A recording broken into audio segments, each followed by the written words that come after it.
મોરબી જિલ્લાના માળિયા રણકાંઠા વિસ્તારમાં પડેલા ભારે વરસાદ બાદ અનેક ગામોમાં પાણી ભરાઈ જવાની સ્થિતિ સર્જાય છે।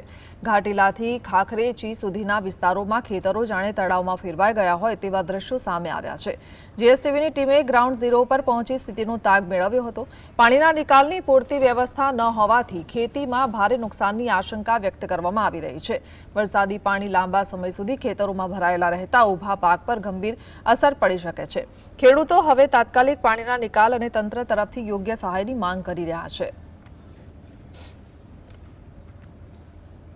મોરબી જિલ્લામાં ગઈકાલે જે વરસાદ છે તે વરસાદ વરસ્યો હતો તેના કારણે જે માળિયા વિસ્તાર છે તે વિસ્તારના જે ગ્રામ્ય વિસ્તારો છે તેમાં ભારે વરસાદ છે તે જોવા મળી રહ્યો હતો। તેના જ કારણે કહી શકાય કે જે ખેતરો છે તે પાણીની અંદર ગરકાવ છે તે થઈ ગયા છે। હાલ આ દ્રશ્યો છે તે વેજલપર અને જે ખાખરીચી સહિતના જે વિસ્તારો છે તે વિસ્તારોના ખેતરોના દ્રશ્યો છે, જ્યાં કહી શકાય કે જે ખેતર છે તે પાણીની અંદર ગરકાવ થઈ ગયા છે। અને ગઈકાલે આ જે વિસ્તાર છે માળિયા તેમાં ભારે વરસાદ છે તે રાતના સમયે વરસ્યો હતો, અને તેના જ કારણે અનેક જે ઘરો છે તેની અંદર પાણી ભરાયા હતા। સાથે સાથે જે ખેતરો છે તે ખેતરોની અંદર પણ પાણી છે તે ભરાયા છે। હોકળા છે તે બે કાંઠે વરસી રહ્યા છે, અને હાલ અત્યારે આ જે ખેતરો છે તે પાણીની અંદર ગરકાવ છે તે જોવા મળી રહ્યા છે, જેના કારણે ખેડૂતોને ભારે મુશ્કેલીનો સામનો છે તે કરવો પડી રહ્યો છે। રવિ સાણંદિયા, જીએસટીવી।